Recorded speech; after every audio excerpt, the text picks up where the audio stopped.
Magandang umaga po sa inyong lahat. Ngayong umagang ito, Ama, dalangin ko po ang ibabahagi ko ng iyong salita ay maraming tumimok sa mga puso ng mga taong makaririnig nito. Lalo-lalo na po ang mga kabataan ngayon at ang mga anak. Ito'y tungkol sa anak at sa magulang. Naway mapakinggan niyo po ng mabuti at ang aking babasahin at sasabihin ay manggagaling sa Biblia. Biblia po ang ating basihan, hindi ang salita ng tao. Mga salita ng Diyos ang ating panghahawakan, hindi ang mga salita ng tao ang huwag nating panghawakan.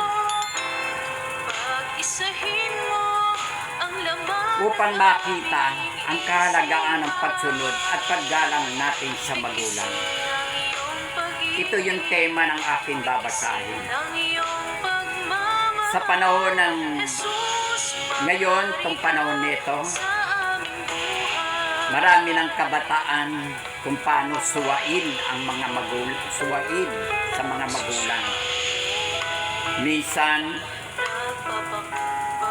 sinasagot natin ang ating mga magulang, lalo na pagka matatanda na sila, lalo na wala na silang kakayahan para paluin kayo o pagsabihan kayo, pangaralan kayo, kundi kayo na ang nangangaral sa inyong mga magulang.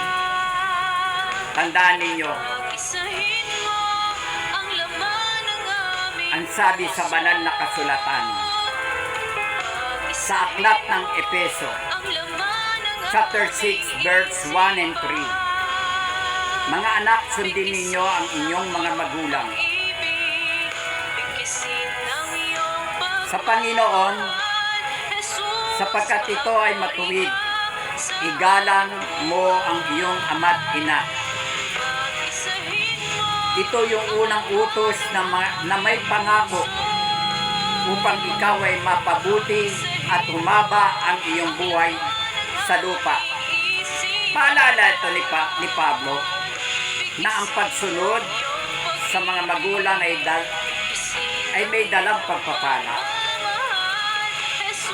Huwag nating pagbabaliwala sa magulang ng isang seryosong bagay na sa mata ng Diyos.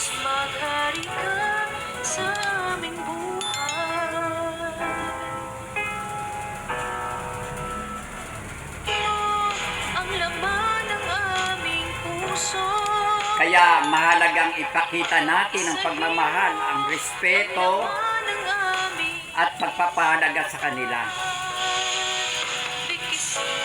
Marami kong nakikita ngayon, saan man ako pumunta, kung paano nila bastusin ang kanilang mga magulang, kung paano nila pagsalitaan ang kanilang mga magulang.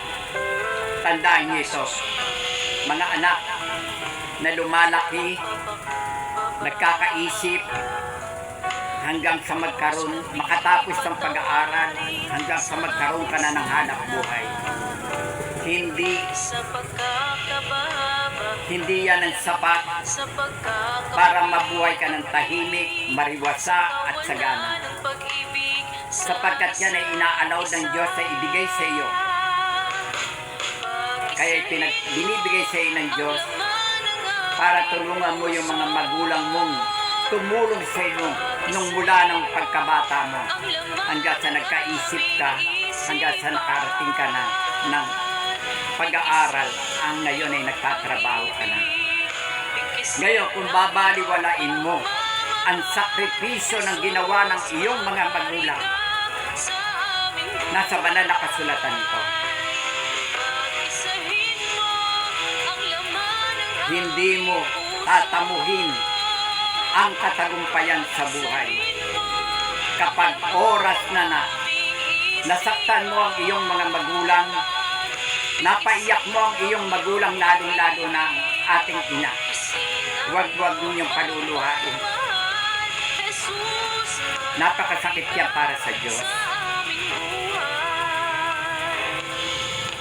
Jesus, maghari ka. Marami bagay na minsan ginagawa natin sa ating mga magulang. Minsan iiwanan na lang natin sa isang tabi. Iiwanan na lang natin sa bahay. Bibigyan na lang natin ng pagkain. Tawarin sa aming sala. Minsan kung ano yung gusto mo pagkain na ibigay sa iyong mga magulang, yun lang. Pero kung minsan, tinitiis na lang ng magulang dahil ayaw niyang magreklamo. Dahil wala siyang kakayahan na magreklamo sa kanyang mga anak. Marami nang nangyayaring ganyan. Sobra-sobra na ang mga kabataan ngayon. Lalo na kapag ka na-involved, na-influensahan ng hindi magandang barkada. Ako, hindi ko pinagmamalaki ang sarili ko. Ito isang bahagi lang ng aking patotoo nung ako'y bata pa. Sa pulpa nung naghahanap buhay ang aking mga magulang, ako na yung kasakasama. Hanggang sa lumaki ko. Minsan na pag ako'y nag-aaral, nagtitiis ako na 5 piso lang ang baon ko. Hindi ako makareklamo sa kanya. Minsan nilalakad ko lang ang school para lang ako'y makapag-aral. Nung panahon na yun, alila ako ng aking mga kapatid. Pero salamat sa Diyos, kahit mahirap, masakit ang nangyari sa akin, naglayas ako, tumuloy ako, naglakas loob na lumayas para hanapin ko yung buhay ko. Natulog ako nung araw di pa maganda luneta. Natulog ako sa loob ng luneta. Paggising ko, wala na lahat ang aking mga gamit. Yung mga bagay na yun ay kahit na malapit tayo sa Diyos, minsan pinaparaan ng Diyos yan para mangyari at matupad ang kanyang layunin at lalo sa buhay. Hanggang sa dumating ang araw ay nagtagumpay. Kasi namatay ang mga magulang ko na inalagaan ko at sinamahan ko at tinulungan ko. Kahit minsan, kahit ako'y napapagalitan, tinitiis ko lang yan. Kaya tayo mga anak, unahin natin mahalin ang ating mga magulang. Andyan ang susi para magtagumpay ka.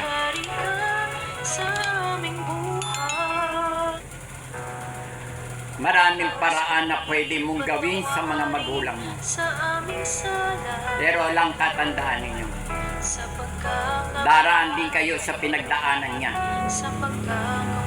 Magkakaedad kayo, magkakaanak kayo. Kung ano yung ginawa niyo sa magulang niyo, huwag niyo sabihin ang anak niyo pinag-aral niyo. Huwag niyo sabihin ang anak niyo na mapagmahal sa inyo. Huwag niyo sabihin na sumusunod sa inyo ang mga anak ninyo. Pag yan ay na-influensahan ng ibang tao, kahit na anong galing ng talino niya, at ang Diyos hindi papayag kung anong ginawa mo sa magulang mo, yun din ang mararanasan mo. Dahil ang ating Diyos ay makatarungan. Hindi niya hahayaan yung ginawa mong mabuti, hindi niya pwedeng hindi gantihan. Power on. Bluetooth mode. Microphone on. Ano man ang ginawa mo, mabuti man at masama, yan ay gagantihan ng Diyos. Kaya ako,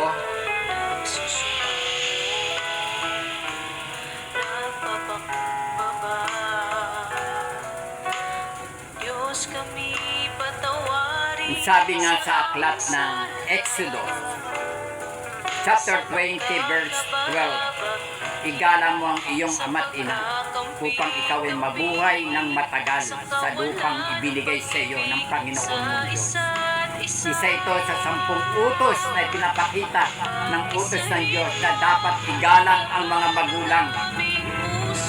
Sa aklat ng Kawikaan, chapter 30 verse 17, ang mata ng tumutuya sa kanyang ama at tumahamak sa pagsunod sa kanyang ina, tutukay nito ng mga uwak sa libis at lalamunan ng mga agila. Nagpapahiwatig ito ng matinding kaparusahan sa mga hindi nagpapahalaga sa kanilang mga magulang. Sa aklat ng Matthew, chapter 15 verse 4, sapagkat inuutos ng Diyos, igalang mo ang iyong ama't ina, at ang sino man lumait sa kanyang ama at o ina ay dapat patayin.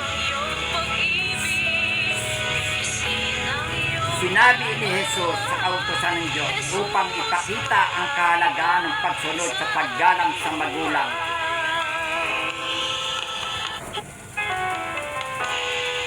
Sa aklat ng Episo, mga anak, sundin ninyo ang inyong mga magulang sa Panginoon, sapagkat ito ang matuwid, igalang mo ang iyong ama at ina. Ito ang unang utos na may pangako upang ikaw ay mapabuti at humaba ang iyong buhay sa lupa. Sa pagkakabahabahagi, sa pagkakampi-kampi, sa kawalan, Sana sa isa ang mga sinabi ko'y mamutawi sa ating isipan. Mangyayari at mangyayari yan. Dahil lang ng Diyos ay laging nakatingin sa atin. Ano ba ang ginagawa ng anak kong ito sa kanyang magulang? Kung mabuti ang ginagawa mo sa iyong mga magulang, kahit na maliit, susuklian niya ng Diyos. Kahit anong dami ng pera mo, kahit mayamang ka pa, kapag hindi mo inayos ang relasyon mo sa magulang mo, mababaliwala lahat yan. Para lang yan na kinakain ng kalawang. Isahin mo ang laman ng aming isipan. Tikisin ang iyong pag-ibig, tikisin ang iyong pagmamahal. Jesus, maghari ka sa aming buhay. Malapit na ho ako magtapos sa ganitong sinasabi ko. Sa araw-araw na buhay, maaari nating ipakita ang pagpapalaga sa ating mga magulang sa pamamagitan ng pagsunod at pakikinig sa kanilang payo. Huwag yung kahit na sabihin na natin na nag-iiba yung kanyang isip, nag-iiba yung kanyang kilos dahil sa kanyang katandaan. Dapat unawain natin, dapat intindihin natin, kasi tayo matilupa isip natin. Kung ang mga magulang natin dumating na sa puntos na 80 pataas, pag-unawa na lang ang kailangan dyan. Dahil malapit na siyang umuwi sa Panginoon. Kung hindi nyo pagpapakitaan ng maayos at maganda ang inyong mga magulang at nakamatayan yan, tandaan ninyo, gaano mang sisi ang gawin ninyo, wala na, huli na ang lahat. Kaya hanggat nabubuhay pa ang ating mga magulang, ipakita na natin ang pagmamahal natin sa kanila. Kasi nung kayo'y sanggol, kung paano kayo minahal, inaruga, iningatan, inalagaan, pinakain, pinag-aral, huwag niyo sabihing malakas kayo. Walang malakas sa Diyos. Kaya niyang baguhin. Kaya niyang baguhin ang sitwasyon mo. Masagana ka ngayon, marangya ka ngayon, mayaman ka ngayon. Pwedeng mabago yan. Kaya, bago mahuli ang lahat, gawin na natin ang pinaka-the best na pagmamahal na gagawin natin sa ating mga magulang. pagpapakita ng respeto sa kanilang opinyon at damdamin. Halimbawa, nagsasalita ang ating mga magulang, minsan kakaiba na yung sinasabi niya, unawain natin, intindihin natin, i-comfort natin ang ating mga magulang. Dalhin natin sa mga bagay na makakapagsaya sa kanya. Huwag natin iiwan sa bahay. Kayo, saan kayo nakapupunta? Iniiwanan natin minsan ang mga magulang natin. Naghihintay lang sa pagdating ninyo. Pagtulong sa kanila sa abot ng ating makakaya, lalo na kung sila'y matanda na. Aabot din kayo dyan. Aabot din tayo dyan. Ang kailangan lang natin gawin, gumanti tayo, bumalik tayo ng utang na loob. Ang sabi nga sa kasabihan, ang sino man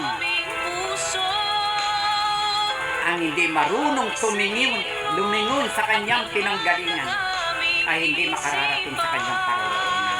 Totoo yan. Totoo yung kasabihan na yan. Kung tayo makasarili, wala tayong pakialam kung ano nararamdaman, nararanasan o ginagawa natin sa magulang. Tandaan mo ito, kapatid. Kung ano ang ginawa mo, gagawin din yan sa ng anak mo sa iyo. Prove it ko na yan. Naniwala ka.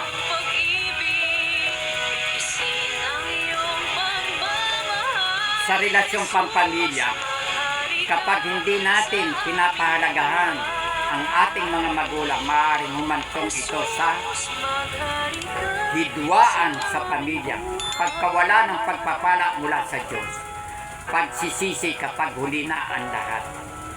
Jesus, maghari ka sa aming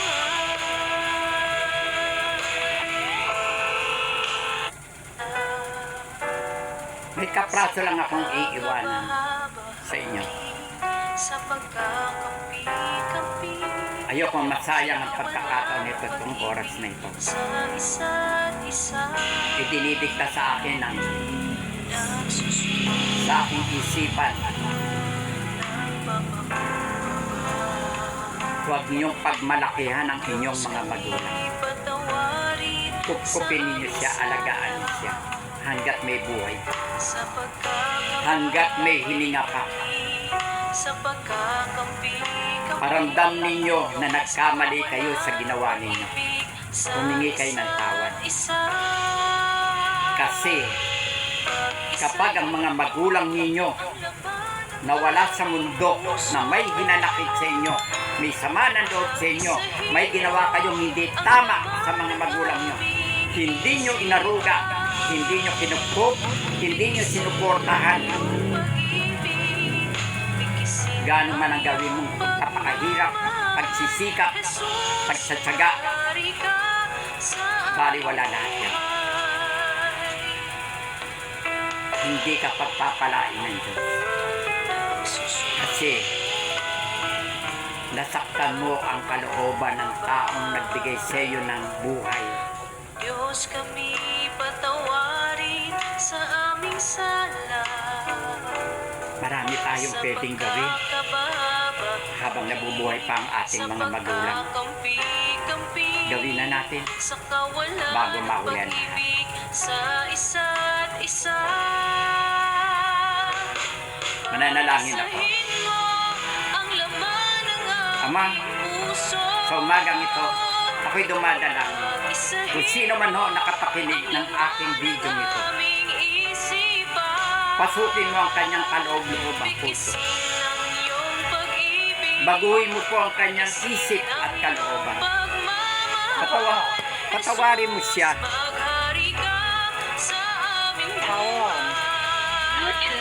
Patawarin mo siya sa lahat ng kanyang nagawa sa kanyang mga magulang. Lalo-lalo na po sa iyo, Ama. Naway dumating yung araw, Lord, na katagpuin mo po siya. Kasi walang pwedeng magbago sa buhay at ugali ng tao, kundi kayo lang aming amang nasa langit. Tulungan mo kami, Ama. Tulungan mo ang mga kabataan ngayon. Tulungan mo yung nabubuhay pang mga magulang upang mapaglingkuran nila at mapagsilbihan nila ang kanilang mga magulang. Ito po yung dalangin ko, Ama. Naway maghari po kayo sa kanilang tahanan, sa kanilang pamilya, sa kanilang mga puso. Ito ang dalangin ko sa pangalan ni Jesus na aking Panginoon. Amen.